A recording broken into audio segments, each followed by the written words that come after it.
आज हम पढ़ने वाले हैं पीएच की क्या इंपॉर्टेंस है, importance of pH in everyday life. Everyday life में पीएच की क्या इंपॉर्टेंस है। आपको पहली बात तो जो एनसीईआरटी में ये पीएच दिया हो, ये सारे पीएच आपको याद होना चाहिए। गैस्ट्रिक जूस का 1.2, लेमन जूस 2.2, प्योर वाटर और ब्लड का 7.4 और मिल्क ऑफ मैग्नीशिया 10 और NaOH 14। ये सारे क्वेश्चन एमसीक्यू में पूछे जा सकते हैं, एमसीक्यू में पूछे जा सकते हैं, छोटे छोटे एक एक नंबर में। और पीएच अगर 7 से कम हो तो एसिडिक, अगर 7 से ज़्यादा हो तो बेसिक, और इक्वल टू 7 हो तो कैसा पीएच होगा, न्यूट्रल। 7 से कम एसिडिक, 7 से ज़्यादा तो बेसिक और न्यूट्रल। अगर एसिडिक है तो H+ ज़्यादा होंगे एज कम्पेयर टू OH-। अगर पीएच बेसिक है तो OH- ज़्यादा होगा एज कम्पेयर टू H+। और दोनों अगर कैसा है, अगर पीएच कैसा है, न्यूट्रल है, तो कैसा OH और H+ इक्वल होंगे। ठीक है, तो पहला जो टॉपिक दिया है एनसीईआरटी में, are plant and animal pH sensitive. वो क्यों सेंसिटिव होते हैं, ठीक है, प्लांट और एनिमल दोनों ही।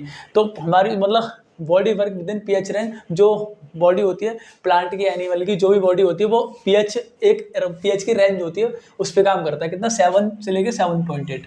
बॉडी एनिमल की, प्लांट की कोई एक पीएच की रेंज होती है, उस रेंज पे काम करती है, जैसे 7 से 7.8।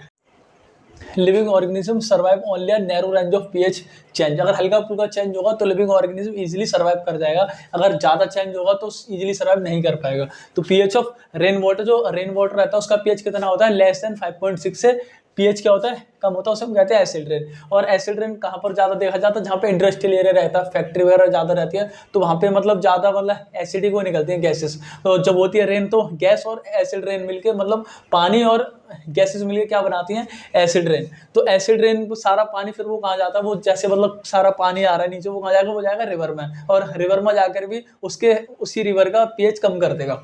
ठीक है, acid rain flow into river, it is lower the pH of river water. वो मतलब एसिड रेन है उसका खुद तो पीएच कम है ही, और जैसे ही वो सारा पानी रिवर के अंदर जाएगा तो रिवर का भी पीएच हो जाएगा कम। तो उससे होगा क्या, उसकी एक्वाटिक लाइफ है वो बेकार होने लगेगी। वो कैसे होने लगेगी, डिफिकल्ट होने लगेगी। एक्वाटिक लाइफ कैसे होने लगेगी, खराब होने। Survival of aquatic life in such river become difficult. It is the pH of the soil in your backyard. मतलब सॉइल का क्या मतलब रोल है, सॉइल का पीएच क्या करते हैं, प्लांट रिक्वायर, जो प्लांट रहता है उसकी स्पेसिफिक रिक्वायरमेंट होती है पीएच की, उसकी अपनी मतलब हेल्थी ग्रोथ करने के लिए। Plant require specific pH range for healthy growth.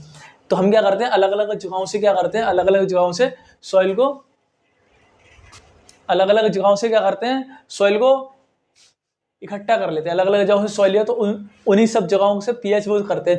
जैसे अलग अलग जगहों से हमने सॉइल ले ली, अलग अलग एरिया से, उस एरिया का मतलब उस एरिया को सॉइल की पीएच चेंज करेंगे। जोन सा पीएच अच्छा रहेगा ना, जोन सी प्लांट की रिक्वायरमेंट रहेगी, उसी उसी मतलब वही सॉइल प्लांट को क्या कर देंगे, प्रोवाइड करा देंगे। मतलब अलग अलग जगहों से सॉइल ले ली और उन्हीं सभी सॉइल का पीएच चेंज कर लिया। अब जो प्लांट की रिक्वायरमेंट है वो वाली सॉइल देख ली और फिर वही वाली सॉइल प्लांट को प्रोवाइड करा दी। बस ये करते हैं इन 2 स्टेप्स में। ठीक है, pH in our digestive system. Our stomach produce HCl. It help to digestion of food without harming the stomach. जो हमारा स्टमक पता है सबको एसिड करता है रिलीज, और वो एसिड क्या करता है, फूड को डाइजेस्ट करने में हेल्प करता है, और बिना किसी नुकसान के। जो हमारा जो स्टमक में एसिड होता है रिलीज, वो क्या करता है, फूड को डाइजेशन में हेल्प करता है बिना किसी नुकसान के। ठीक है, it help the digestion of food without harming the stomach during indigestion. जब क्या होता है, जब खाना डाइजेस्ट नहीं होता है तो उस दौरान क्या होता है, जब खाना डाइजेस्ट नहीं होता है तो बहुत सारा एसिड क्या होता है, एक्सेस ऑफ एसिड रिलीज होता है स्टमक, तो उससे क्या होता है, इरिटेशन, पेन वगैरह होने लगता है। During indigestion the stomach produce too much acid and cause pain and irritation. जब खाना डाइजेस्ट नहीं होता है तो उस टाइम पे क्या होता है, बहुत सारा एसिड बाहर निकलता है, तो उससे क्या होता है, पेन और इरिटेशन होता है जब टू मच एसिड रिलीज होता है। अब इन सब अगर काफ़ी सारा एसिड बाहर आ रहा है निकल, तो उससे पीछा अगर छुड़ाना चाहते हैं तो हम लोग क्या लेते हैं, बेस लेते हैं, और उस बेस को कहते हैं एंटासिड। अगर बहुत सारा एसिड अगर रिलीज हो चुका है स्टमक में, अगर उसको बैलेंस करना है तो उसको बैलेंस कौन करेगा, बेस। अब कौन सा बेस होता है, antacid. People uses base called antacid. Antacid कौन कौन से होते हैं, एंटासिड अब क्या करता है, ये क्या करता है, this antacid neutralize the excess acid. जो काफी सारा एसिड रिलीज हो गया उसको क्या करता है, न्यूट्रलाइज करता है, बैलेंस कर देता है। जैसे कौन सा होता है, milk of magnesia, magnesium hydroxide, MgOH जो रहता है, MgOH उल्टा है, मैग्नीशियम हाइड्रोक्साइड। ये क्या करता है, मिल्क ऑफ मैग्नीशिया, ये माइल्ड बेस होता है। माइल्ड बेस मतलब नॉर्मल बेस होता है। तो ये क्या करता है, एसिड को क्या कर देता है, न्यूट्रलाइज कर देता है, एसिड को न्यूट्रलाइज कर देता है। ठीक है, मैग्नीशियम हाइड्रोक्साइड क्या करता है, एसिड को न्यूट्रलाइज कर देता है और पेन से क्या कराता है, रिलीफ कराता है। पेन से क्या मिलता है, रिलीफ मिलता है, छुटकारा मिल जाता है पेन से। PH change as the cause of tooth decay. दांत खराब कब होते हैं, दांत खराब कब होते हैं, वीक कब होते हैं टीथ हमारे, tooth decay when the pH of our mouth, जब हमारे माउथ का पीएच 5.5 से कम होता है, जब हमारे माउथ का पीएच 5.5 से कम होता है तब मतलब टूथ डिके होना शुरू हो जाते हैं। और टूथ के ऊपर एक लेयर होती है, उसे कहते हैं एनेमल। एनेमल एक बहुत हार्डेस्ट सब्सटेंस है। एनेमल क्या है, एक हार्डेस्ट सब्सटेंस है, जो है वो रहता है ना टीथ, जो ये जैसे ये दांत है तो इसके ऊपर एक ना लेयर होगी, उसे कहते हैं एनेमल। एनेमल लेयर होती है made up of calcium hydroxyapatite. ये किससे बनती है, टूथ के ऊपर एक लेयर होती है, उसे कहते हैं एनेमल। वो किससे बनती है, calcium hydroxyapatite. Calcium hydroxyapatite के अंदर क्या होता है, मेनली कैल्शियम फॉस्फेट होता है।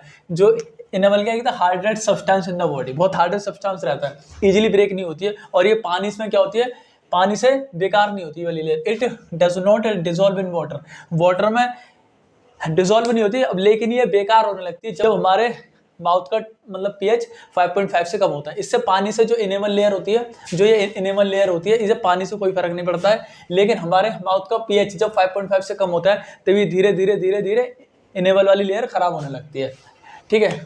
But correlate with when pH in the mouth is below 5.5, जब पीएच 5.5 से कम जाता है तब ये एनेमल वाली लेयर खराब होने लगती है, ठीक है, एनेमल लेयर खराब होने लगती है। लेकिन ये मतलब एसिडिक मतलब पीएच क्यों कम हो जाता है 5.5 से, जो हमारे मुंह के अंदर बैक्टीरिया होते हैं वो क्या करते हैं, एसिड प्रोड्यूस करते हैं। कैसे, bacteria present in mouth produce acid by degradation of sugar and food. जो क्या कहते हैं बैक्टीरिया, इसीलिए कहते हैं शाम को खाना खाने के बाद कोलगेट करना चाहिए। क्यों, मतलब जो बैक्टीरिया रहते हैं, जो हमारे खाना खाने के बाद जो फूड पार्टिकल रह जाते हैं, शुगर और जो फूड पार्टिकल जो रह जाते हैं उनको ब्रेक डाउन करके एसिड करते हैं रिलीज। जो बैक्टीरिया होते हैं हमारे माउथ के अंदर वो क्या करते हैं, हमारे फूड पार्टिकल को और शुगर को ब्रेक डाउन करके उससे एसिड निकालते हैं। तो इसीलिए हमारे माउथ का पीएच क्या हो जाता है, कम हो जाता है। इसीलिए रात को कोलगेट करके सोना चाहिए, ठीक है। Bacteria present in mouth produce acid by degradation of sugar and food particle remaining in the mouth after eating. तो हमें क्या यूज करना चाहिए, टूथपेस्ट करना चाहिए, है ना, कोलगेट करना चाहिए, जो क्या होता है बेसिक होता है for cleaning the teeth, can neutralize the excess acid and prevent tooth decay. अगर हम कोलगेट करेंगे, हमारा मतलब शाम को खाना खाने के बाद माउथ अब कैसा रहता है, एसिडिक, कोलगेट कैसा होता है बेस, तो कोलगेट करने से माउथ क्या हो जाएगा, न्यूट्रल हो जाएगा, बैलेंस हो जाएगा, तब उसमें बैक्टीरिया फिर काम नहीं कर पाएंगे। तो इसीलिए हमें क्या करना चाहिए, toothpaste which is basic cleaning the teeth can neutralize the excess acid and prevent tooth decay। तो इससे टूथ डिके में हेल्प मिलता है, टूथ डिके इजीली होते नहीं है, ठीक है। तो दोनों टाइम ब्रश करना चाहिए, दोनों टाइम ब्रश करना चाहिए, सुबह शाम, ठीक है, 2-2 minute, 2 minute twice in a day, ऐसा ब्रश करना चाहिए, ठीक है। तो टूथ बढ़िया रहते हैं। पीएच वाला ये आखिरी टॉपिक बचा है, self defence bye animal and plant through chemical warfare. इसमें क्या होता है, बीच जैसे मतलब कोई जो होते हैं ना पीली वाली मक्खियाँ, पीली वाली जो मक्खी खा लेती है तो सूज जाता है, स्वेलिंग आ जाती है, पेन होने लगता है बहुत ज़्यादा, इरिटेशन होती है।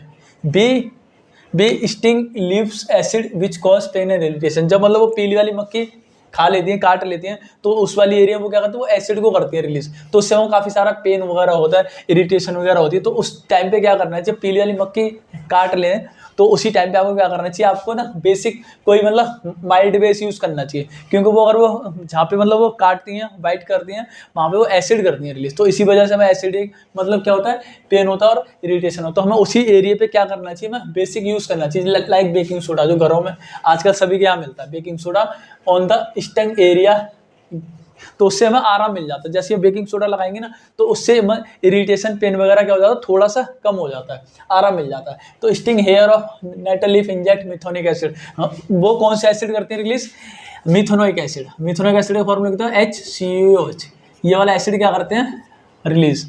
तो हमें क्या करना चाहिए, ये वाला एसिड करते हैं रिलीज कहाँ पर, on the sting area, sting area. हमें क्या यूज़ करना चाहिए बेस, कौन सा, बेकिंग सोडा, जो इजीली अवेलेबल हो रहा है, बेकिंग सोडा। तो इससे क्या हो जाता है, गेट रिलीफ। बस सिंपल सी पॉइंट है, यहाँ से ज़्यादा कुछ आएगा नहीं, जो पहले करा दी वो ज़्यादा इंपॉर्टेंट थे।